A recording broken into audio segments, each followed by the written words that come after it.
Boa noite, pessoal, tudo bem? Estamos ao vivo aqui, 9 horas do dia 22 de abril, uma quarta-feira, com o médico infectologista daqui da Santa Casa de Porto Alegre, Dr. Ricardo Ariel Zimmermann, que tem publicado uma série de vídeos e postagens nas redes sociais muito interessantes, fazendo uma análise, nos ajudando a compreender, especialmente nós, né, e eu falo por mim, sou administrador de formação, leigos no assunto da saúde, um pouco mais do que é, afinal, essa pandemia, esse coronavírus, quais são os verdadeiros impactos, né, o que a gente já sabe, o que a gente ainda não sabe, o que a gente pode já desenhar de possibilidades, o que é muito arriscado a gente desenhar porque a gente não tem informação suficiente. Enfim, a ideia aqui é justamente fazer um pouco mais desse bate-papo que o Ricardo já vem fazendo nas suas redes sociais, mas interagindo também um pouco mais com a situação de Porto Alegre, já que hoje à tarde eu tive reunião com o secretário adjunto da Saúde, o Nathan Katz, aqui do município de Porto Alegre, junto com os vereadores, onde ele passou um panorama mais atualizado da situação de Porto Alegre. Lembrando alguns tópicos interessantes que eu já vou trazer aqui para também situar o próprio Ricardo, que já está aí com a gente, e depois eu cumprimento ele mais adequadamente e agradeço pelo convite, não, pela presença, né? Mas informações relevantes foram as seguintes da reunião de hoje. Primeira delas, o reconhecimento por parte da Secretaria Municipal de Saúde de que a informação mais importante e confiável que nós temos hoje é o do número de internações em UTI por coronavírus, e que a gente está com uma situação controlada há mais de 10 dias, variando aí o número de internados por Covid-19 em Porto Alegre em torno de 40 pessoas, e agora nos últimos 2 dias nós tivemos uma queda desse número, chegando a 31 pessoas, não vi ainda como é que terminou o dia 22, já deve ter o relatório disponível, mas corrobora com o que eu venho comunicando, especialmente as minhas redes sociais, há algum tempo, reforçando que essa é uma informação muito importante, especialmente porque o número de contaminados, que é uma informação muito divulgada, ela tem um vício aí na sua origem, uma vez que a gente não consegue testar todo mundo, a gente tem uma testagem mais volumosa em quem já está hospitalizado e tem um quadro agravado, então acaba sendo uma informação não tão clara quanto internações por Covid-19. Ele também informou, né, que a ascendência, né, da nossa curva, ela segue nesse ritmo, né? A gente está numa crescente que o nosso pico deverá ser em junho ou julho, e ele alegou, né, que é justamente difícil fazer uma previsão disso, mas que está satisfeito que estamos, nas suas palavras, achatando a curva.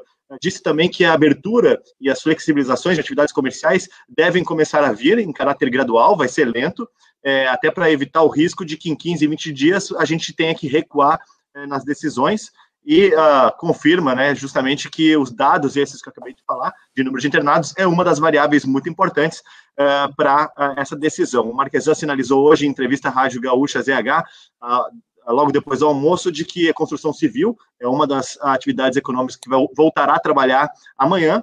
A gente ainda não notou o decreto publicado com alteração ainda no Diário Oficial, mas esperamos que isso seja feito ainda na noite de hoje ou amanhã. No mais, a gente tem provocado, e aí eu falo a gente, eu e outros 5 vereadores que somos autores de um projeto de lei que pode ser votado amanhã, justamente uma flexibilização gradual e prudente de atividades econômicas, aquelas especialmente de baixo risco epidemiológico e que, com os devidos cuidados e prevenção, já recomendados pelos órgãos e autoridades de saúde, poderiam voltar a trabalhar para que a gente possa também suavizar aí o impacto econômico. Então, sem mais delongas, Ricardo, muito obrigado por estar presente aqui com a gente nessa noite. É um prazerzão poder falar contigo. Sou um fã do teu trabalho, dos vídeos que tu tem publicado nas tuas redes sociais. Tem me ajudado muito a entender a situação.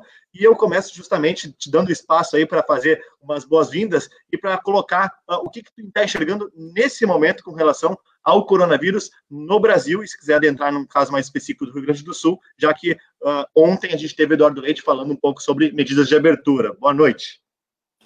Boa noite, Felipe. Boa noite para a tua audiência.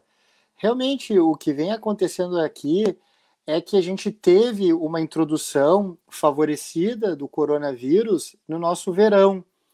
E isso fez com que o número de casos e, consequentemente, o número de mortes nunca saísse do controle. Provavelmente, essa situação climática mitigou por si só grande parte da curva. Isso deve ter acontecido porque acontece com todos os outros coronavírus humanos, com os quais, inclusive, esse se compara em relação à letalidade. Ele não é mais letal do que os outros coronavírus que já causavam infecções respiratórias. Onde pega mesmo é no número de infecções. Se elas acontecerem todas ao mesmo tempo, num curto intervalo de tempo, aí é claro que o sistema pode ser sobrecarregado e não ter leito de UTI para todo mundo. Daí as preocupações em relação às eventuais medidas de restrição sociais. Bom, e justamente sobre esse volume de contaminações, a gente vem acompanhando o percentual de utilização de leitos de UTI, especialmente em Porto Alegre aqui, e a gente vê que em boa parte das regiões do Sul e Sudeste, ela é semelhante. Né? Acho que o Norte e Nordeste estão sofrendo mais por ter uma capacidade hospitalar mais reduzida, mais limitada, mas aqui em Porto Alegre especificamente, nós temos ficado em torno de 70% só da capacidade hospitalar e tem gerado em torno de 6% só os leitos de UTI com Covid-19. Então, um número bem aquém daquilo que se projetava para o mês de abril, né, quando a gente começou a conhecer esse coronavírus. Exatamente. A questão é se isso é motivo para comemoração ou se isso é motivo para preocupação. Eu explico. É óbvio que a gente tem que comemorar que todo mundo que está precisando está usando os leitos de UTI. Por outro lado, se a gente deixa o sistema muito ocioso, a gente prolonga a pandemia. Não há uma resolução mágica só porque a gente está ficando em casa. Então, a gente tem que, permitir que as pessoas não empobreçam, porque economia significa vidas. Eu só me preocupo com economia porque eu sou médico. Tem paper publicado no Lancet mostrando do impacto na mortalidade por percentagem de desempregados do Brasil, que foi publicado há um tempo atrás. E, ao mesmo tempo, a gente não pode, evidentemente, deixar que todo mundo se infecte de uma vez só, porque senão, realmente, a gente teria uma pandemia bem encurtada em tempo e as pessoas ficariam provavelmente imunes, mas a capacidade de atendimento, que é muito boa no sul do país, ficaria ultrapassada. É interessante, se a gente olhar os modelos matemáticos, quando você aumenta a capacidade com produção, por exemplo, de hospitais de campanha e com novos leitos de UTI, novas aparelhagens para ventilação mecânica, você pode manter. Por exemplo, se adotar uma política de restrição social intermitente, essa frequência por menos tempo. Por exemplo, num modelo de Harvard, que sugeriu que poderia se entrar e sair, entrar e sair, entrar e sair, como foi dito agora, que o pessoal tem medo que seja necessário, isso poderia acabar mais cedo, se aumentasse a capacidade de atendimento.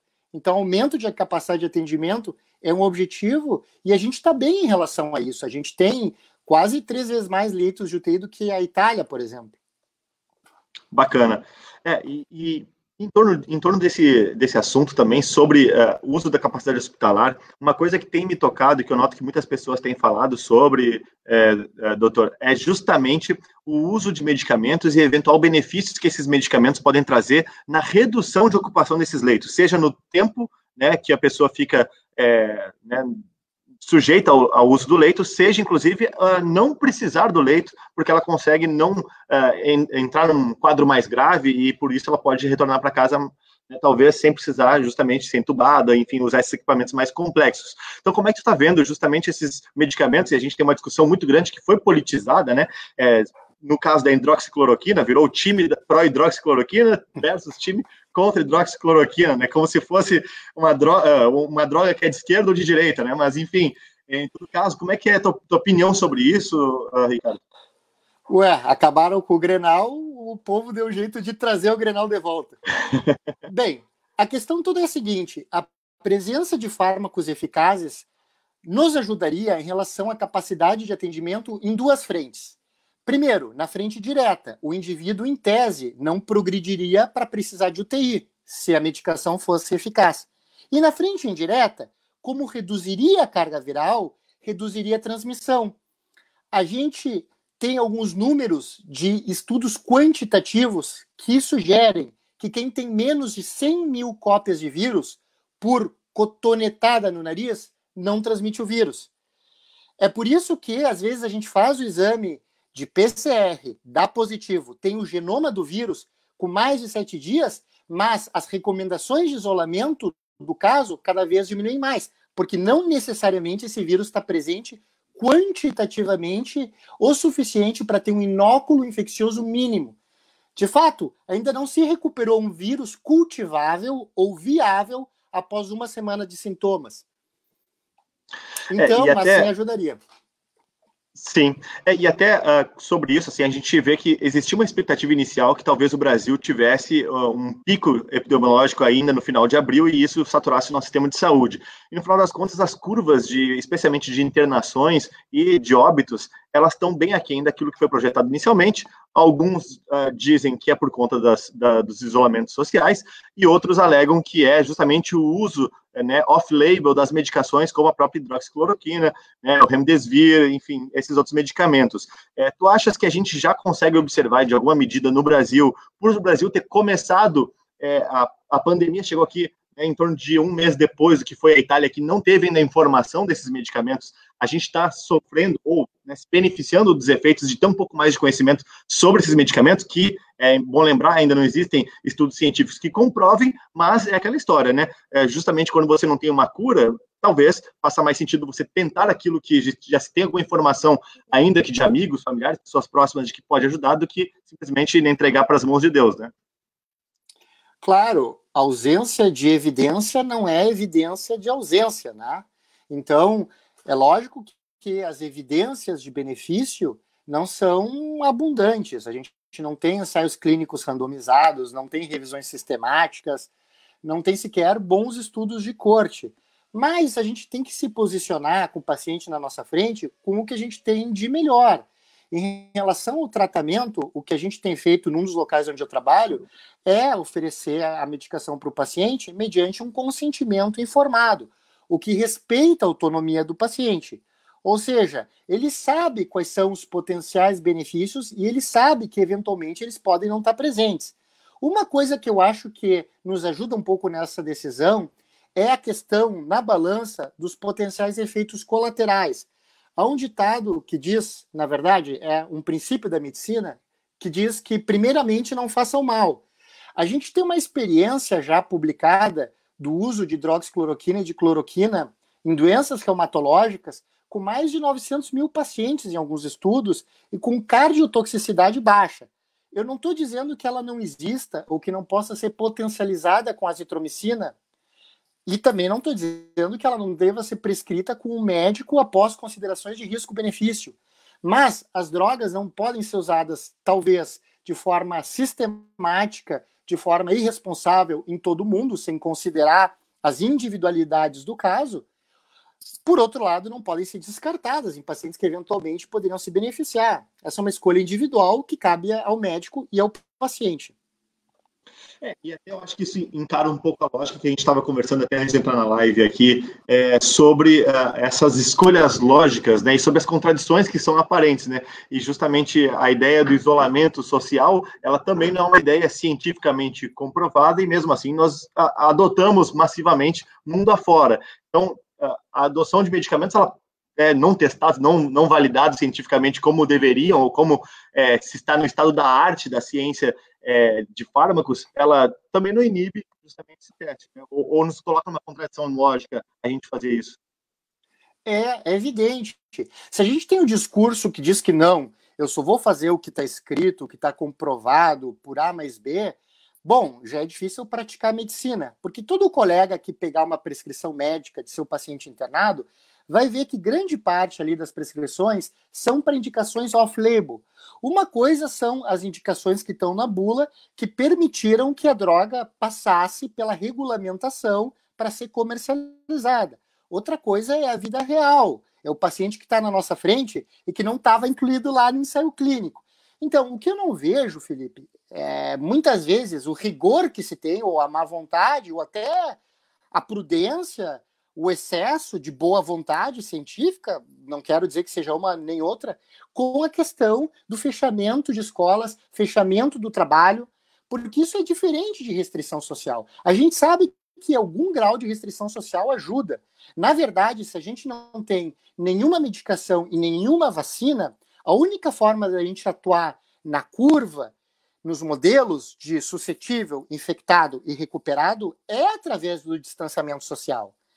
Então, há que se ver qual é o grau da medicina ou qual é o grau do tratamento, isolamento social que a gente quer dar para que a gente tenha o lado bom no momento certo e não tenha os efeitos colaterais.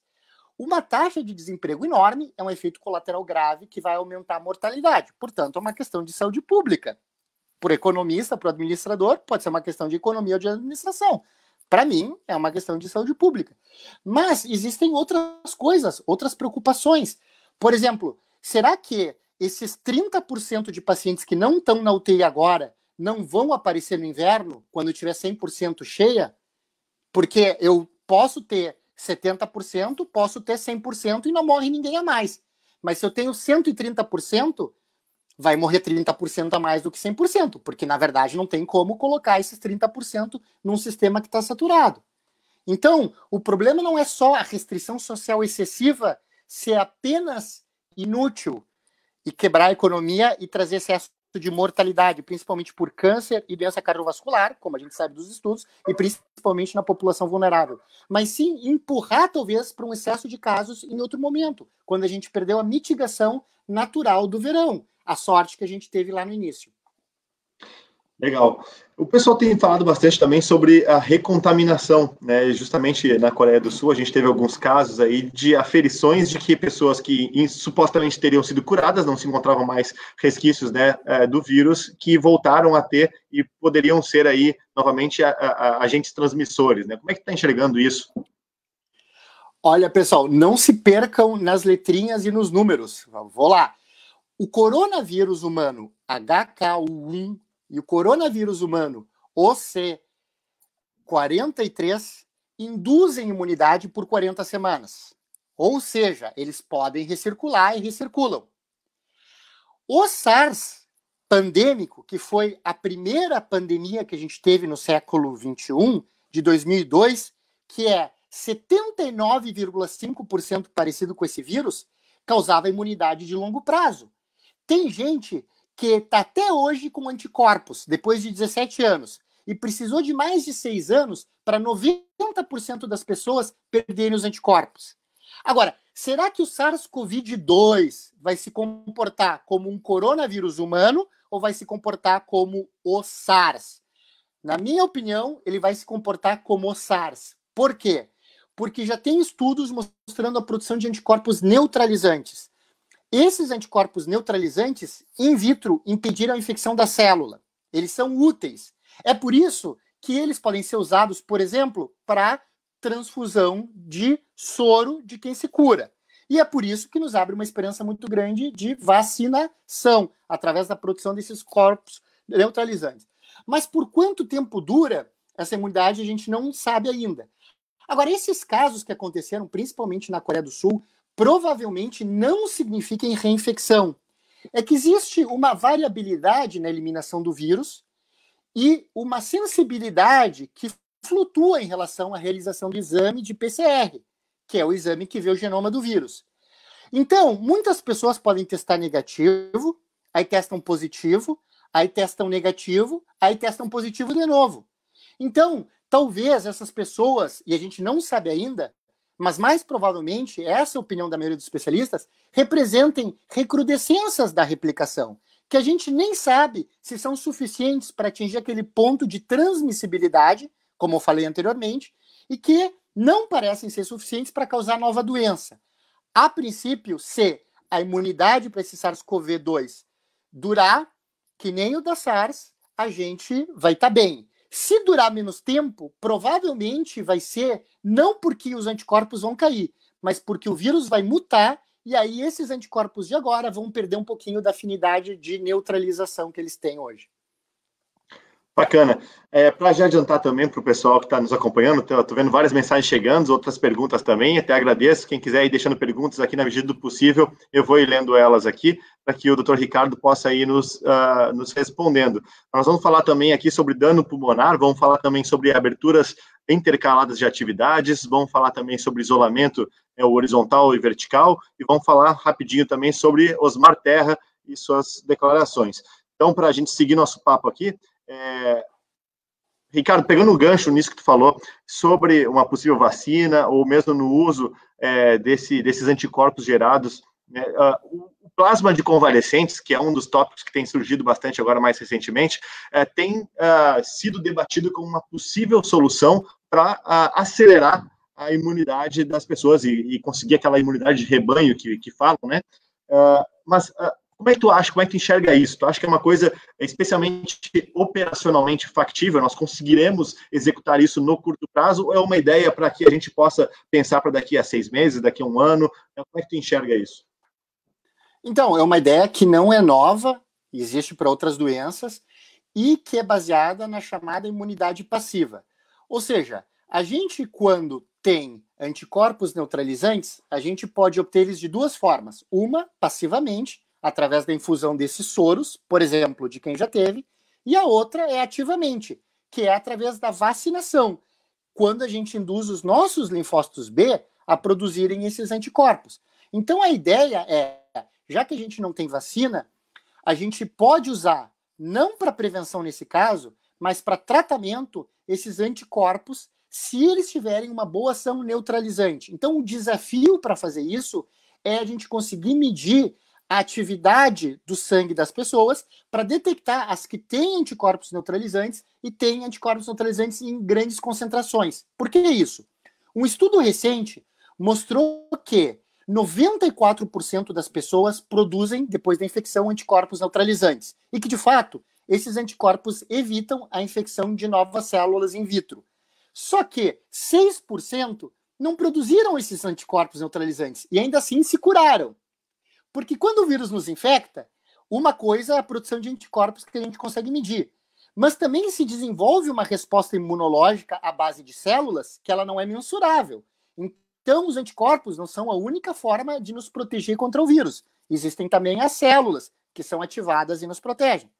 Bom, é evidente que se a gente quer transferir os anticorpos, o que a gente precisa é de doadores que tenham produzido em grandes concentrações.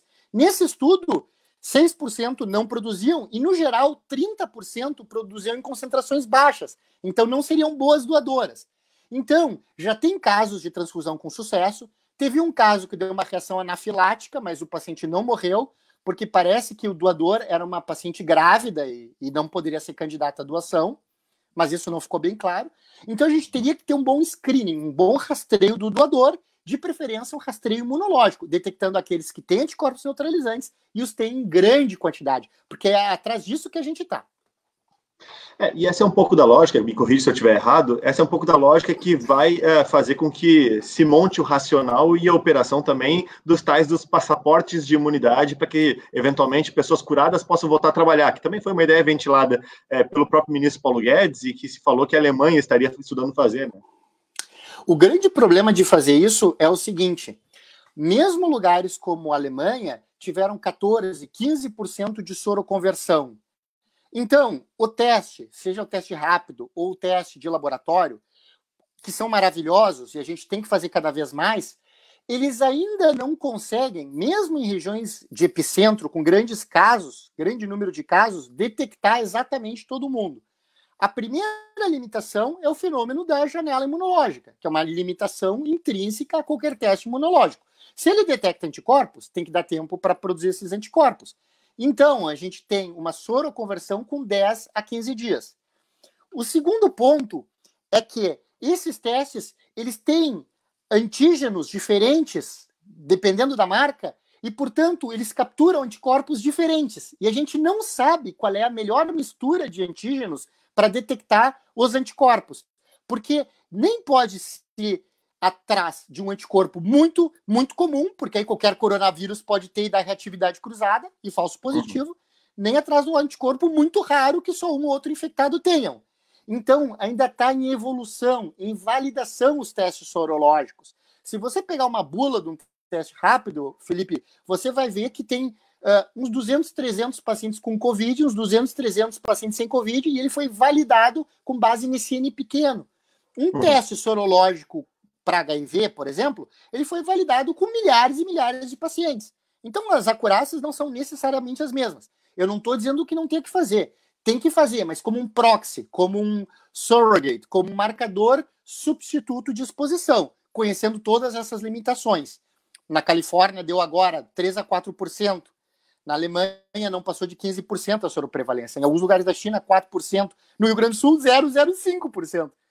Então, é lógico que aqui está circulando pouco, mas talvez não tão pouco. Então, a gente tem que ter em mente também essa limitação. Bacana. E dentro disso, a gente estava falando lá no início da nossa conversa sobre a questão de Porto Alegre e essa estabilidade que nós tivemos no volume de internados na UTI por Covid-19, né? Então, a gente tem, junto dessa informação, uma baixa utilização de leitos frente à capacidade instalada, além disso, um quadro de estabilidade de volume de internados e nos últimos dias com tendência de queda, né? Difícil falar em tendência ainda, mas né, vimos uma queda, né? Não dá para se confirmar se é uma tendência já, né? Em todo caso, se começa a ser prudente, portanto, inclusive sob a ótica desse argumento científico, esse argumento, né, de ver os dados, avaliar as informações disponíveis, falar em justamente abertura gradual. Tu não achas? Acho que sim, está na hora. Por dois motivos. Primeiro, porque a gente claramente não precisa continuar como está. Tem 30% de leitos de UTI vagos. E quem não vai para UTI não morre, a não ser que não tenha procurado atendimento. Mas, por hora, todas as mortes passam pela UTI, a princípio. E segundo, porque, basicamente, se a gente entrar no inverno gaúcho, quando a influenza tem o seu pico, sem circulação do Covid, sem circulação do SARS-CoV-2, ele pode ser reintroduzido no nosso meio, ele pode encontrar um ambiente diferente do que ele encontrou no verão, e outra, a gente até pode ter reintrodução de outro subtipo, de outra clade, de outra mutação do vírus. Está se vendo agora que isso é importante. Existem diferentes mutações com diferentes capacidades de replicação.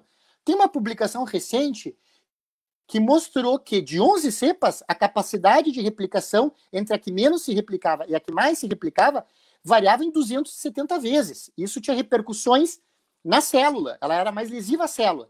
Então, é o momento, sim, da gente tentar começar a imunizar as pessoas devagarinho, evidentemente começando pelas populações de menor risco para terem complicações, que seria o que chegou a se chamar de lockdown vertical, e aí a nomenclatura tem variado, mas mesmo nos modelos matemáticos determinísticos, como o modelo de Harvard, a prevalência que a gente tem hoje em Porto Alegre, no Rio Grande do Sul, não teria justificado esse grau de restrição social. Por exemplo, no modelo de Harvard, eles sugerem que tu entre em restrição quando tu tem 37 por 10 mil habitantes, casos. E que tu saia quando tu atingir 10 por 10 mil casos. A gente entrou no Rio Grande do Sul com 5 por 10 mil casos. Então, verdadeiramente, não acho que a gente tenha entrado cedo demais, como algumas pessoas dizem. Acho que agora que a gente entrou, a gente tem que sair e não se fiar para voltar a ter restrição em lotação de UTI, porque tem um atraso de 3 semanas entre o paciente se infectar e parar na UTI. Então, também, se a gente, ao contrário, abrir a boiada, deixar todo mundo sair, todo mundo se expor e ficar esperando até o último leito de UTI ficar lotado, a gente vai continuar vendo pacientes por mais 3 semanas, mesmo que a gente restrinja tudo. Então tem que ter um marcador mais sensível, e eu acredito que a testagem seja esse marcador mais sensível. Abre, aos poucos, vai abrindo, vai aumentando a circulação na economia, em áreas chaves, e vai medindo a prevalência sorológica. Olha, aumentou a prevalência? Não, mas ainda dá para manter. Aumentou, daí talvez restringe de novo. Então, assim a gente faz uma coisa mais inteligente, digamos assim. Pois é, eu e outros 5 vereadores, até faço questão de nomear os vereadores, a comandante Nádia, vereador Ricardo Gomes, vereador Walter Nagels, tem vereador Pablo Mendes Ribeiro, vereador Vames de Lorenzo. Nós fizemos o projeto de lei, protocolamos, já tem aí alguns dias, mais de uma semana, e pode ser que ele seja votado amanhã pela Câmara Municipal, justamente falando sobre a flexibilização prudente de atividades econômicas, pegando justamente aquelas que já são observadas como de baixo risco epidemiológico, que não promovem aglomeração, que não tem uma grande circulação de pessoas e que, portanto, com os devidos cuidados, não representariam um risco em começarem a ser retomadas. E quando a gente olha, aqui o Caio Escoco, aqui, vou colocar na tela, trouxe aqui na informação, né, que Curitiba não fechou nada comparado com Porto Alegre e está tendo um desempenho muito melhor que nós, muito embora seja uma cidade com um clima e também uma população, né, com genética muito semelhante, né? Como é que tu enxerga isso, esse contrassenso, essa contradição entre dados com abordagens tão distintas de políticas públicas? Eu não vejo que seja necessariamente uma contradição. Eu acho que se a capacidade de atendimento é boa e a gente teve um contexto de introdução favorável por ser no verão, a gente pode não ter tido ainda um grande desafio. Talvez a situação mude nos próximos dias ou nas próximas semanas. Acontece que tem uma diferença entre expectativa e realidade, né, Felipe? As pessoas entraram em pânico por causa de duas questões. Uma, a letalidade. No início, andaram dizendo que a letalidade era alta. Eu vi gente, médicos, falando é claramente superior à da pandemia de 2009. Não é verdade. O que acontece é que não tinha uma boa vigilância. Então, o denominador, o número de casos, era muito pequeno. O próprio critério para testagem era síndrome respiratória aguda grave, ou seja, é uma questão bayesiana, uma questão de raciocínio. Você já está testando quem tem uma predisposição para morrer. Então, a gente só detectava esses. Então, o numerador, a morte é algo mais difícil de perder. Então, o numerador a gente não perdia, mas a gente perdia o denominador. Logo, a letalidade parecia alta. Isso aconteceu na pandemia de 2009 do influenza, foi igual. A letalidade foi estimada em 0,5% a 5%. Precisou uma revisão sistemática de 2013, 4 anos depois, para dizer, não, pessoal, foi 1 a 10 por 10 mil. Ou 0,1%. Bom, então se exagerou daquela vez, se exagerou dessa. Agora, com a testagem da Califórnia, por exemplo, se mostrou, olha, a taxa real de infecção é 80 vezes maior. No entanto, a letalidade é 0,12%. Porta-aviões Charles de Gaulle, letalidade, mesma coisa. Então, a letalidade é menor. A letalidade não é os 10% da Itália. A letalidade deve ficar entre 0 e 1% a mais se tiver fator de risco, mas é menor do que se pensava. Primeiro ponto.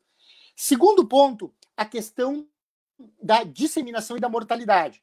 Ora, Ricardo, tudo bem, só morre 0,1%, mas todo mundo vai se expor e a imunidade de rebanho só vai chegar quando 60% for infectado. Logo, 60% é um monte de gente. 0,1% de 60% da população é muita gente morrendo. Portanto, a mortalidade é muito alta. Na verdade, esses modelos matemáticos são modelos que a gente chama de determinísticos. Eles são o pior cenário possível. Eles não corrigem para o randômico, para o aleatório, para o estocástico.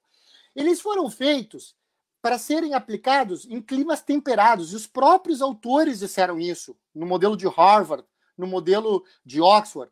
O modelo do Ferguson, da Imperial College, já teve um viés bem maior, porque ele não considerou se eles estavam subindo ou descendo da epidemia.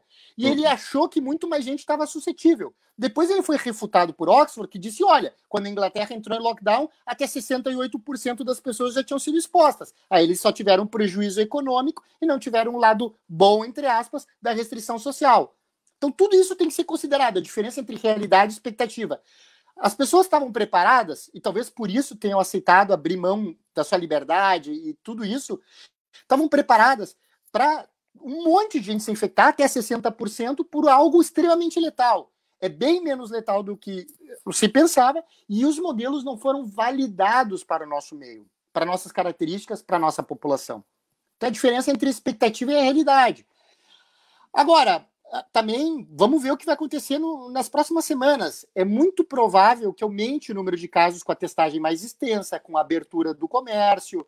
A gente tem que se preparar para isso, porque senão as pessoas vão dizer, viu, eu avisei, aumentou o número de casos. Claro que vai aumentar, mas a gente está com uma folga de 30%, a gente tem que aproveitar essa folga para ir imunizando as pessoas para encurtar o tempo total da pandemia. E aí sim, dá uma expectativa até para quem tem fator de risco se ressocializar também.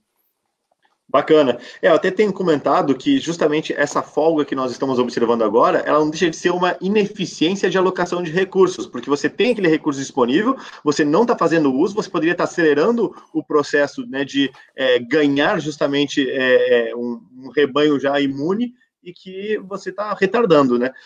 E aí, quando a gente fala sobre flexibilização das restrições para conseguir não só isso, como também que a gente não tenha a perda econômica, que, em outras palavras, é perda de vidas também, pelos motivos que tu já trouxeste e que a gente debate bastante aqui também nas minhas redes sociais, né? Afinal de contas, o desemprego e a fome, eles acabam batendo e são crises de saúde também, fora a taxa de suicídios, depressão e tudo aquilo que também acontece, que já foram verificados também, como esse próprio paper da Lancet que tu trouxeste também na tua fala. Mas em Ponta Grossa, no Paraná, nós observamos uma abertura intercalada de atividades econômicas, uma coisa bem diferente quando a gente olha para termos de Brasil, né? Lá eles pegaram a semana, né, de segunda a domingo, e decidiram, dependendo da tua atividade econômica, tu tem aí 2 ou 3 dias da semana que tu pode abrir, já que tu não é essencial, mas pelo menos tu não fica 100% fechado. Por exemplo, uma loja de roupas, né, pode abrir nas segundas, quartas e sextas, né, uma loja de joias, bijuterias, nas terças, quintas e sábados, e por aí vai, né? Então, é uma alternativa diferente do que a gente vem discutindo e vem falando. Como é que tu observa isso, Ricardo? Tu acha que isso compromete a prudência ou simplesmente é uma medida talvez inútil, poderia abrir tudo e isso não faria muita diferença? Como é que tu observa esse tipo de alternativa bastante inovadora do ponto de vista de política pública aqui no Brasil? É uma alternativa baseada em evidências. Existe uma revisão sistemática muito legal, para quem não leu, recomendo, é disponível, creio que pelo site do CDC, depois eu posso deixar na tua página a referência, mas que mostra o seguinte, em relação a trabalho, fechar trabalho nunca foi estudado epidemiologicamente. Existem modelos matemáticos de graus de fechamento de trabalho. Os estudos epidemiológicos de ponto prevalência, estudos de corte, o que fizeram foi exatamente essa iniciativa.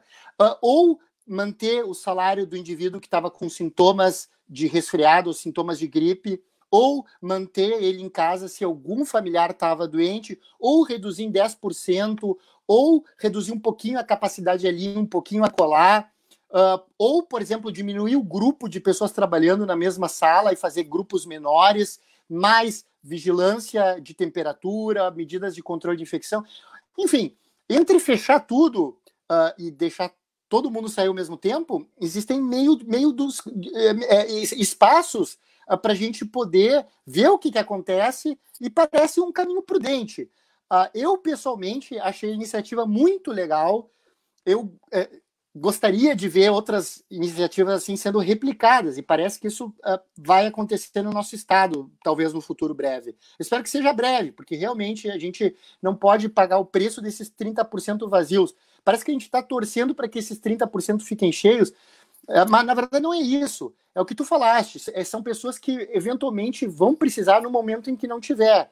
Então é alocação de recurso, é otimização do recurso que está aí, que é finito, que tem que ser otimizado. Bacana. A Evelise mandou uma pergunta aqui também. A gente falou um pouco sobre assintomáticos, mas muito en passant, né? Ela fala um pouquinho aqui sobre justamente se a gente pode comentar mais sobre os assintomáticos, né? Se o vírus é novo, como 80% é assintomático e não desenvolve a doença. Porque esse vírus, quando ele foi criado, perguntaram para ele, olha, tu prefere infectar ou tu prefere matar? E ele disse, eu prefiro infectar. E, em geral, os patógenos abrem mão de uma coisa em prol de outra. Por exemplo, o ebola, ele causa surtos de alta mortalidade que desaparecem rapidamente, justamente porque ele é letal demais. Então, quando um vírus entra no novo hospedeiro, ele vai tentar se adaptar ao novo hospedeiro. O que acontece é o seguinte, por mais que ele seja novo, ele tem as limitações de todo o coronavírus. Então, ele não tem uma série de fatores de patogenicidade que poderiam tornar ele mais agressivo. Por outro lado, ele é extremamente eficaz em gerar uma infecção. Então, a maioria das pessoas que se infectarem, elas vão ser assintomáticas. De fato, a gente só vê a ponta do iceberg, mas elas vão ser infecciosas também. Embora elas sejam menos infecciosas, elas são só 50% de infecciosas em relação às que têm sintomas, embora o período assintomático seja menor. Então, elas são a metade de infecciosas e o período assintomático é de 4 dias. Mesmo assim, esses assintomáticos podem responder por 44% dos casos, em alguns estudos, ou até, por exemplo, na China, 80% das infecções foram adquiridas de pessoas que não tinham sido diagnosticadas, não que fossem assintomáticas, eram assintomáticas ou sintomáticas não testadas. Daí a importância das medidas de controle de infecção se tornarem uma trivialidade, a despeito da pessoa se sentir bem. Legal. E conecta aqui com essa outra pergunta que o William Clark trouxe, né? Ele falou que ele e a esposa dele tiveram o coronavírus e descobriram pagando o exame de anticorpos, né? E ele sugere aqui, né? O que poderia ser pensado para as pessoas que já estão imunizadas? É justo elas ficarem restritas dessa forma? De fato, né? Elas podem justamente, por já estarem informação de que já pegaram, já são imunes, circulando nas ruas e separado pela polícia, pelas autoridades aí, e incomodadas, vai para casa, fica em casa, e no fim, como é que elas ficam nessa situação? Essa era a ideia do passaporte da imunidade. Essas pessoas, do ponto de vista biológico, é altamente improvável que tenham uma nova infecção pelo coronavírus. Por quê? O vírus, ele pode causar uma nova infecção no futuro, numa outra estação, se ele mutar. Contra esse vírus atual, esses pacientes, enfim, essas pessoas que estão nos assistindo já estão imunizadas.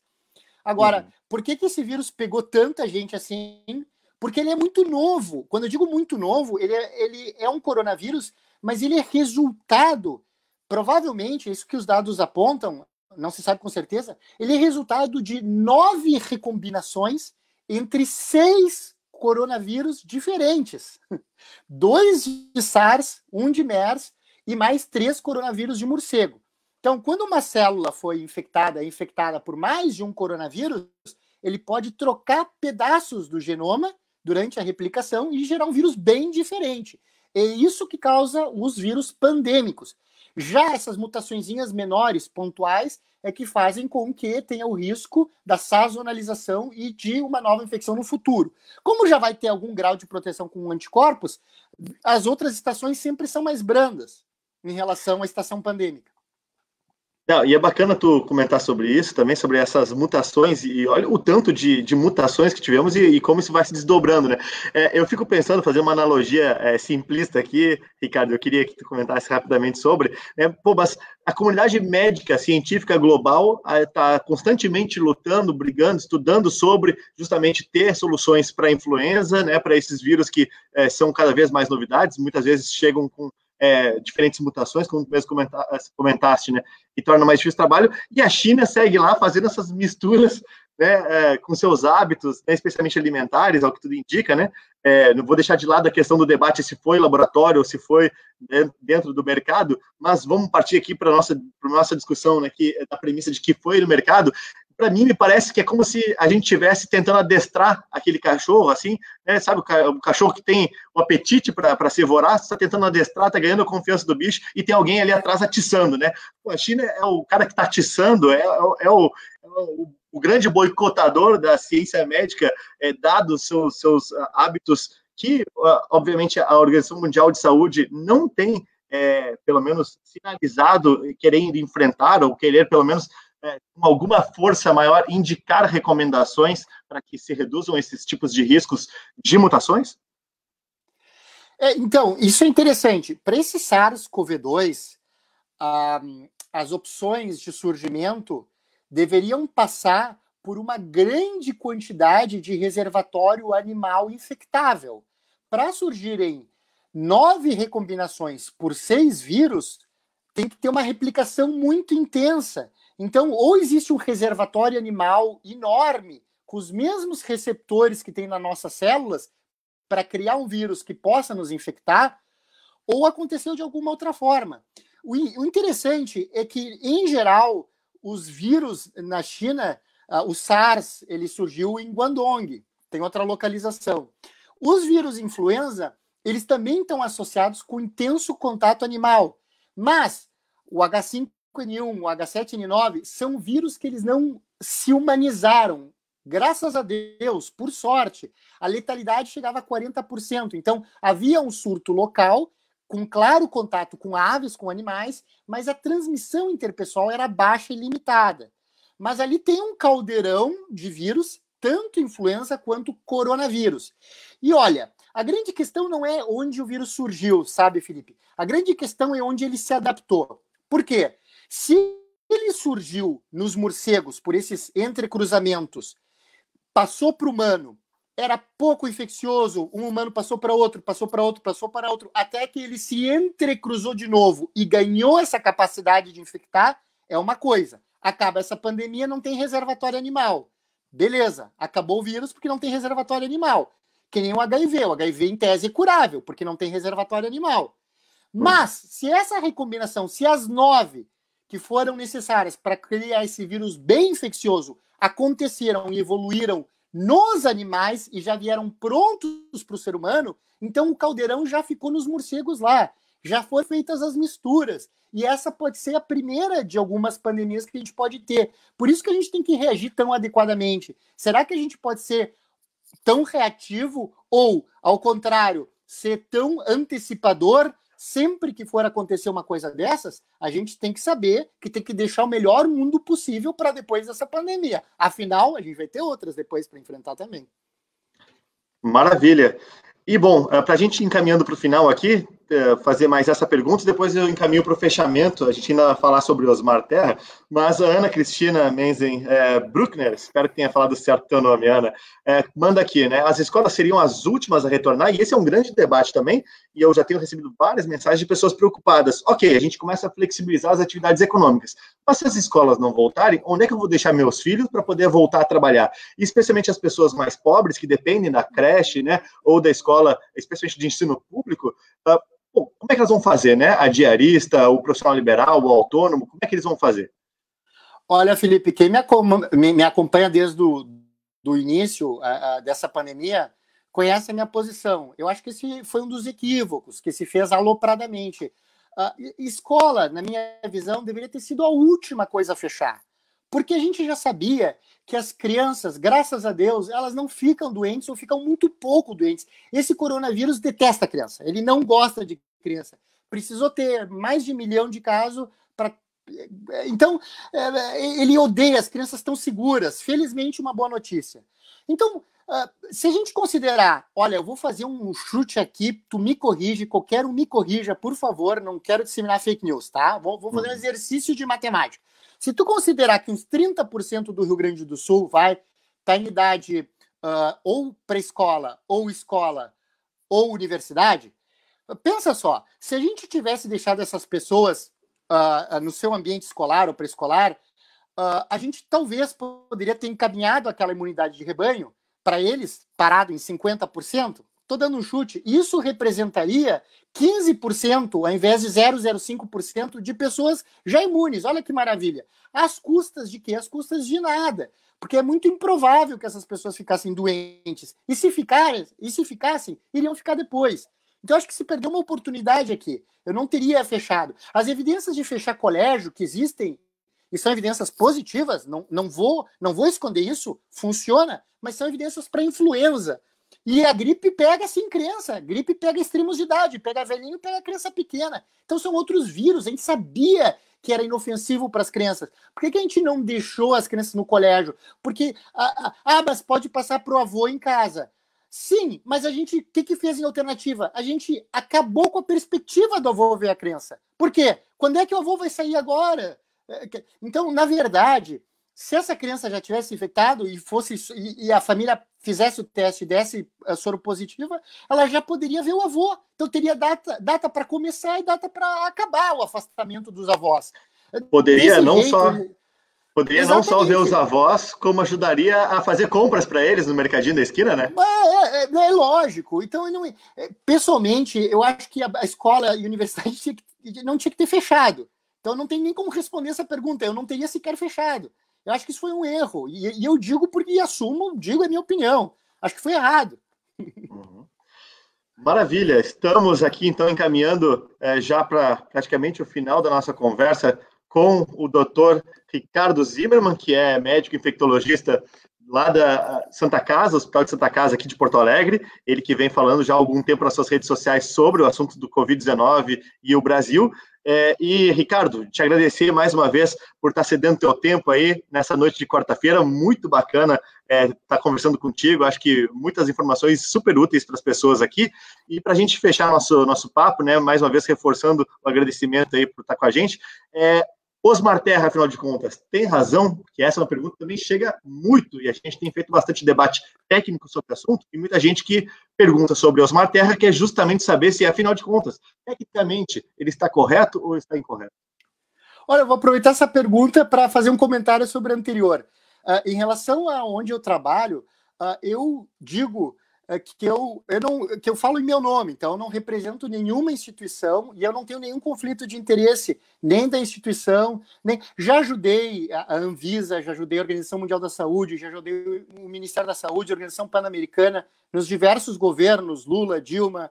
Então, eu não tenho conflito de interesse político nem de instituição. Eu não represento essa ou aquela instituição. Ao contrário, o hospital onde eu tenho ações como controlador de infecção até é outro. Em relação à pergunta ao Osmar Terra, ele tem experiência, ele era do governo na pandemia de 2009, então ele enfrentou um baita inimigo, porque 2009 foi o contrário, o Rio Grande do Sul não foi poupado no início, começou por aqui. E a influenza gosta dos gaúchos, e a gente tem uma característica que é boa para o vírus. Então, eu concordo com ele em muita coisa, em particular em relação a esse estado que ele assume de não entender direito o porquê de uma restrição social tão intensa. Eu concordo com ele plenamente. Acho que ele tem razão. Acho que não deveria ter sido feito, mas já que foi, agora a gente se aproxima de um momento mais perigoso que é o inverno, a gente tem que lançar mão de medidas racionais, gradativas, bem dosadas, mas tem que tomar logo, porque senão a gente vai ter mais mal do que bem sendo perpetrado. Em relação às previsões de futuro, de o pico está aqui ou o pico está ali, vai depender. Eu acho que o fechamento excessivo, o que trouxe com certeza foi o dano econômico e na saúde das pessoas por esse motivo. Eu acho que a gente teria tido uma mitigação igual da sazonalidade. Acho que a gente deu sorte na introdução. Tem estudos americanos que mostraram, tem uma publicação de 2007 sobre 1918, mostrou que os estados americanos que restringiram demais no outono tiveram o deslocamento da curva para o inverno. E aí o pico foi maior e a área sob a curva epidêmica, que é o número de casos acumulados, foi maior. Então, o Osmar Terra, pelo que eu tenho ouvido, ele diz que o pico está passando. Eu quero que ele tenha razão. Meu medo não é que se o pico está passando, é se a gente empurrou o pico. Mas eu concordo com ele plenamente em relação à questão do lockdown excessivo. Acho que a gente tem que se deslocatizar agora. Se é que existe esse termo, eu também nem sei mais. É lockdown vertical, horizontal, diagonal, logarítmico. Maravilha. Então, gostei. Se não existe o termo, tu acabou de criar, a gente patenteia. E, bom, espero então que amanhã a gente consiga votar na Câmara para que pelo menos Porto Alegre possa ter o projeto de lei aprovado, esse que eu comentei antes, de minha autoria, junto com os 5 colegas vereadores, para flexibilizar as atividades econômicas não essenciais, aquelas que existem e que são verificadas baixo risco epidemiológico e que permitam aí que a gente não sofra de um caos tão severo econômico junto com a saúde, afinal de contas são intimamente ligados. Ricardo, mais uma vez, muito obrigado pela tua presença aqui conosco hoje à noite. Acho que foi um sucesso e muitos comentários. Desculpa, pessoal, que eu não pude ler todas as perguntas, até para o nosso tempo ser mais apertado aqui, não pude botar todas as colocações de vocês no ar, mas vai ficar registrado aqui na minha página do Facebook e a gente quer colocar também no meu canal do YouTube, tão logo hoje ou amanhã a gente estiver disponível também o vídeo, para que vocês possam ficar com esse conteúdo, poder consultar, enfim, poder compartilhar. Acho que foi excelente em termos de informações e que merece que muito mais gente tenha acesso a essas informações. Obrigado mais uma vez, Ricardo. Uma boa noite para ti. Obrigado, Felipe. Boa noite. Depois tu pode me pedir todas as referências que eu citei, estão disponíveis, eu posso te mandar para embasar a minha fala. Um abraço, pessoal. Show de bola. Vou pedir sim, que daí eu anexo junto na postagem e deixo para vocês consultarem. Valeu, pessoal. Uma boa noite a todos. E vamos que a gente vai enfrentar isso aí e passar logo. Que seja tão breve possível.